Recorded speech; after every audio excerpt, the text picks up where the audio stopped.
Human design through the lens of Soul Tarot, where archetypes invite each other into deeper inquiry.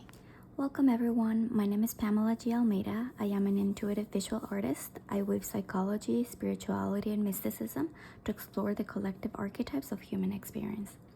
My current focus is to explore the archetypes of the human design system through the lens of their zodiac activations and corresponding soul tarot archetypes. I develop artwork and grounded on those explorations, and most of my artwork is channeled. Today we'll be diving into the energy of Gate 53, the Gate of Beginnings. I will be doing a mini reading for this gate, exploring its tarot correspondences as signifiers, while also bringing additional tarot cards chosen at random to help deepen the understanding of those signifiers.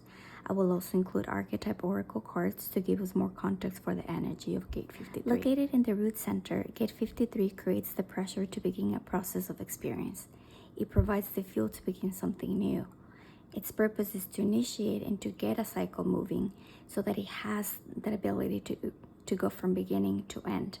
But most of the time, Gate 53 is not able to complete it, so it always has to wait for the correct timing to ensure that there is an energy available to see a process through or to release it to someone who can complete what was started. We look at the zodiac activations of Gate 53 to determine its tarot correspondences. These are not meant to be literal HD tarot parallels, but rather they're archetypes inviting each other into deeper inquiry. So Gate 53 is activated during the sign of Cancer, and in tarot, the Chariot is ruled by Cancer.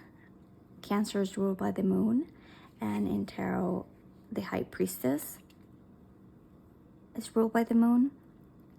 In terms of their element, it's cardinal water, so it corresponds to the Mother of Cups or Queen of Cups.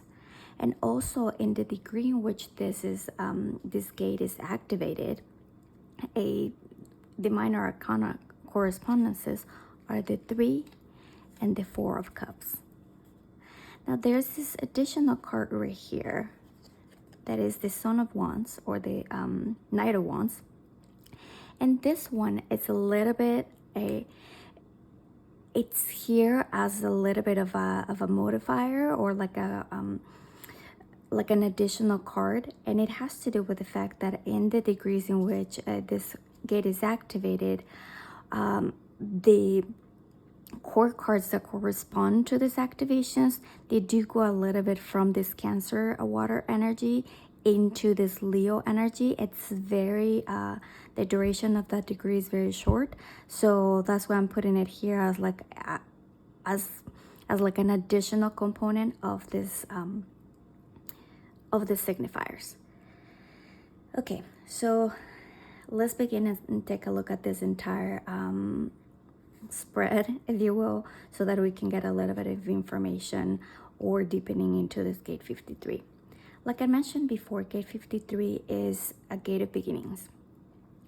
And one of the things with the Chariot is like the Chariot is this aspect of completing something and moving on to something else, but it's moving, going forward and going towards something new by leaving something behind.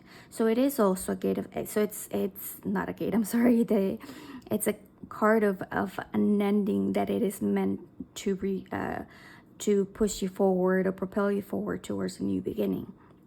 What is important in the Chariot is that there's this sense of like peeling these layers of leaving anything behind that doesn't belong in the new cycle, and a lot of of that comes with the Moon. That work can come in the Moon, because there's this sense of like stillness and deepening of intuition, of alignment, to see really what is meant to be left behind.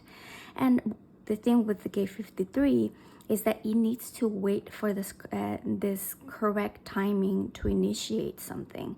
So it's not really something immediate, that it can be like as soon as the pressure there's a pressure to begin something new, like it just pushes forward. because it really overwhelms the system. And I will explain a little bit of that more as I go into the other cards, and even as I pull the other tarot clarifiers and oracle cards. But there's this sense of like pushing back, pulling back a little bit in order to find that stillness, to find that sense of alignment within, and also with our inner voice, with what we hear and what direction we want to go, so that the road is a little bit smoother, not necessarily easy or obstacle free, but so that it has a better flow to it. And a lot of this K53 comes from the sensing circuit, which it has a lot to do with the human experience, like emotional experience, as opposed to the logic aspect of the human design chart. This again has to do more with our emotional, spiritual experience. So that's when like bringing in the Queen of Cups. The Queen of Cups is it's both elements, water and water. So it's like this richness of like a depth of emotion and of stability that allows for that full cup to be offered.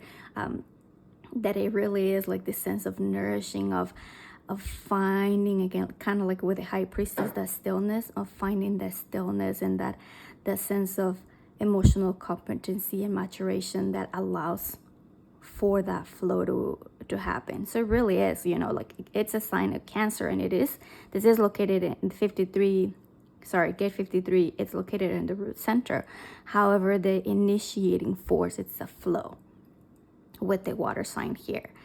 And with the 3 and 4 of Cups, in gate 53, like I mentioned, there's this pressure to initiate things new. So there is an overflow of ideas, an overflow of seeds that want to be planted, that want to be developed and to be spread.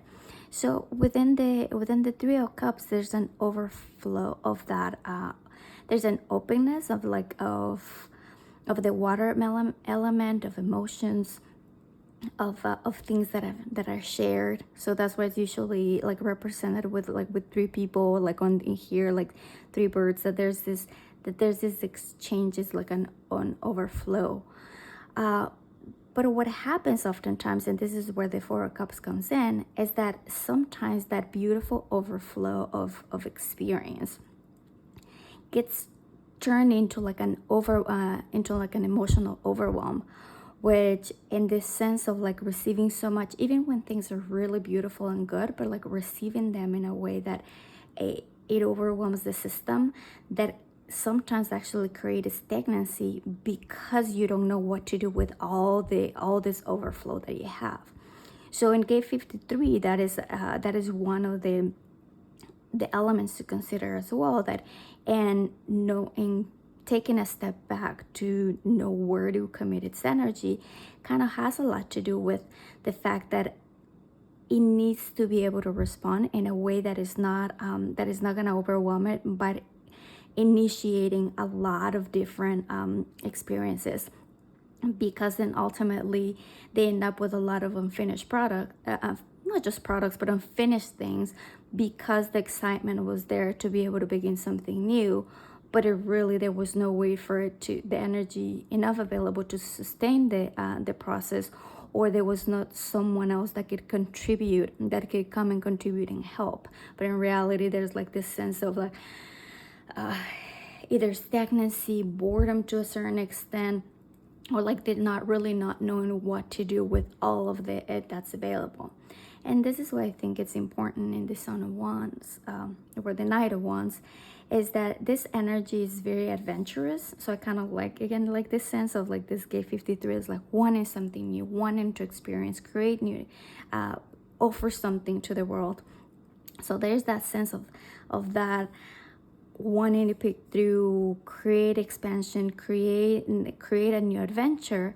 But also this Knight can have that tendency of like being, because it's a moving, Knights represent movement, so it's like this moving energy that can be kind of like flickery or like wishy-washy, that it goes in, goes out, goes in, goes out, if it's not grounded. So, and mature enough, and it doesn't allow itself to mature enough to be able to like carry that commitment of on that new experience. And even looking at the colors, one of the things I found fascinating is like it sort of like integrates the 3 and 4 cups. So there's this is the sense of like the in and out, in and out, in and out, in and out, in and out, you know, like the, again, like the sense of like it is beautiful that we have all of this excitement or this things to offer within us, this creative fire, this drive, because of the root center, this drive to be able to like push things forward and create new experiences, create new adventures. But at the same time, if it is not grounded in a sense of like of waiting when it's correct for us to offer what we have, offer our cups, or that it's really not grounded, and we can end up with a lot of different, like I said before, a lot of different projects that don't have completion, and it creates a lot of frustration, it creates a lot of disappointment.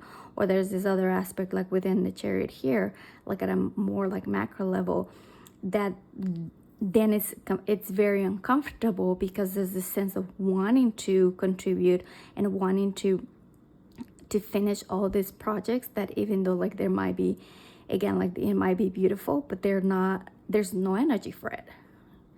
So so again, it's like really like looking at this way of being able to step back, finding that alignment, seeing at what seeds we have available and what are the things that can actually emerge, that can be taken to maturation, either by us, by by the ones that are like that we're creating, that are providing the idea and have the energy to complete it, or to be able to release it to other people that can help us complete what we started.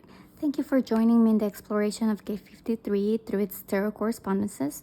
I hope that you were able to learn something new about this archetype, and that it sparked your curiosity to explore how this energy shows up in your life, whether you have it defined or not in your human design chart. You can access the in-depth reading for Gate 53 with the other additional tarot clarifiers and oracle cards through my Patreon membership. Please visit my website to learn more about my art and zodiac-based offerings. You can commission a customized coloring book based on the unique components of your human design blueprint. This is, for example, one of the pages. If you have this energy, I offer soul purpose readings to explore the unique story of your life purpose through the lens of human design, psychic mediumship, and soul tarot. And if you want to go deeper, I also offer a one-on-one journey to explore your life purpose, as well as commission your own painted archetype to embody the energy of your soul. Thank you so much, and I'll see you in the next one.